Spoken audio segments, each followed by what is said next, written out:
Hey guys, welcome to my video. Today we're going to take a quick look at the Walmart exclusive gold label McFarlane DC Multiverse Owlman figure. And boy is that a mouthful. Every gold label figure is a store exclusive. So on the front of the box it says DC Multiverse Owlman. It's got the gold label on the top. It says 20 moving parts and has the McFarlane Toys logo. On the side it says Owlman Forever Evil. On the back we get this really cool picture of Owlman, and on the side it's got this little window showing the side of the figure and it says Owlman. On the bottom it's just a bunch of different information and the barcode. So let's take this figure out of the box and look at the figure. So here's the figure out of the box and here's everything that he comes with. So he comes with a stand and a card. That's it. He comes with nothing other than the thing that every figure comes with. And you might be saying, well, it's an exclusive, so McFarlane wouldn't need to make accessories for the figure. Blue Beetle figure had a lot of accessories. He came with multiple different hands. He came with his grappling hook, and I think he came with like a phone or something. And then the Deadman figure also came with a bunch of accessories, but this figure came with absolutely nothing. They could have at least given him fist hands. What I would have wanted was fist hands, and then a grabbing hand for a owl ring, because in the Hush 2-pack, the battering that is used in that 2-pack would work perfectly for an owl ring, but for some reason McFarlane just chose to not give you really anything. This is something that I would see with Marvel Legends, but not with McFarlane. Also, if he looks a little wet, for some reason when I took this figure out of the box, it felt like he had this weird residue in different places, which was really odd. So I rinsed off the figure. So is that normal for these figures? Because I haven't really... I think my Superman might have had that, but it's weird. Not even on the website. I literally went to the store and picked it up, and it was sealed, and it for some reason has a weird residue. I feel like he still has it on his boots. So I guess the figure does come with an accessory. Weird residue. So the articulation is really basic with most of these figures. It's got the 2 joints. This can swivel and bend up and out. And then the foot can turn, can pivot, bend back and forward, and can be moved sideways. So it can also bend that way. And then the foot can bend up like that, and it can bend at the pelvis. This can rotate around, back and forth, then forward, back. It's got a butterfly joint for different articulation. This can move around and bend out. The arm joint bends with 2 joints, and the hand can swivel, and it's on the ball joint, so it can bend. And then the head can swivel around and can turn 360 like an owl, which is one thing that I don't think Owlman actually has, even being called Owlman. He can't turn his head all the way back. So Owlman is actually a pretty cool character. He's from an alternate universe where he's basically the Batman of that universe, but he's evil. So the entire Justice League, I think they're called the Crime Syndicate, and they're all villains, and they look slightly different. I first learned about Owlman from, I watched the animated movie growing up, and I also saw the Batman Brave and the Bold episode.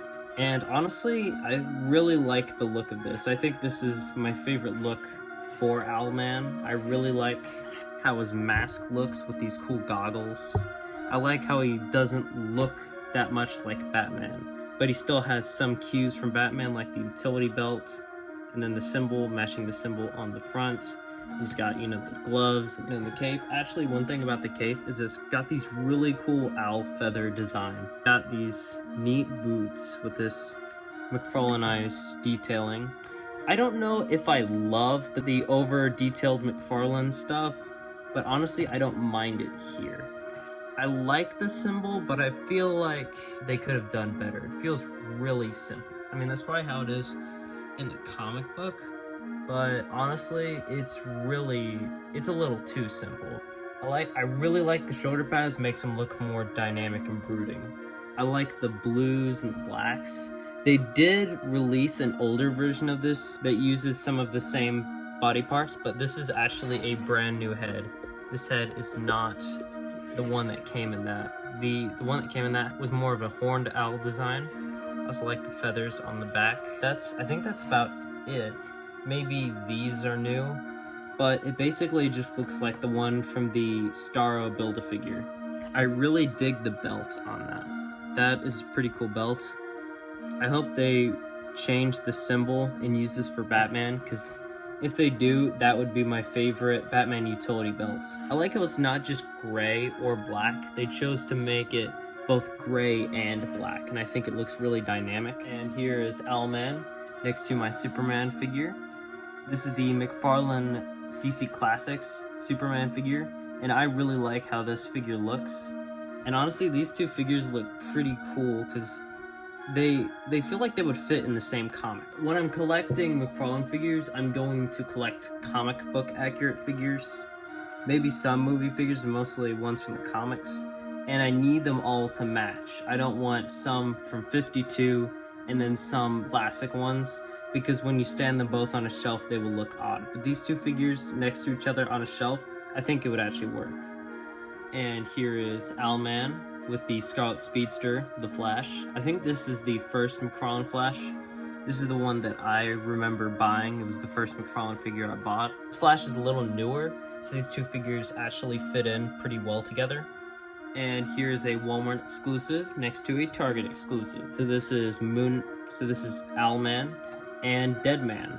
I can honestly say I think I like Deadman a little better than Owlman, just because I've always liked Deadman as a character. I haven't done a video about this figure because I got it before my channel. And here he is next to Blue Beetle. And honestly, Blue Beetle is pretty short. And last but not least, we have the Booster Gold figure, which, by the way, has 2 left feet. I don't know. This is probably one of the worst mishaps with McFarlane, but why? Thankfully, this figure doesn't have 2 left feet. Well, Owlman, how you gonna get out of this one? Well, he lost. He's got 3 of them, but it's gonna be hard to compete with Superman and Deadman, especially when you don't have kryptonite. Also, another minor problem is I just took this figure out of the box and he somehow has scuffs on his mask. Overall, I'll give this figure a 7.5, maybe an 8. This figure is really good and I like a lot of things about it, but the fact that it doesn't come with any accessories, even reuses of Batman accessories, is really odd to me. Not even alternate fist hands with this figure. I need a Batman figure. Sometime I gotta pick up a Batman figure, but I haven't found one that I wanted yet. I'll probably get the black and gray one that's coming out, and also the one for the Plastic Man wave. So, thank you all for watching. Leave a like on the video if you liked it. Leave a comment down below about what you liked or what you would like to see me do a video about. Make sure to subscribe if you want more content like this. So, thank you all for watching, and goodbye.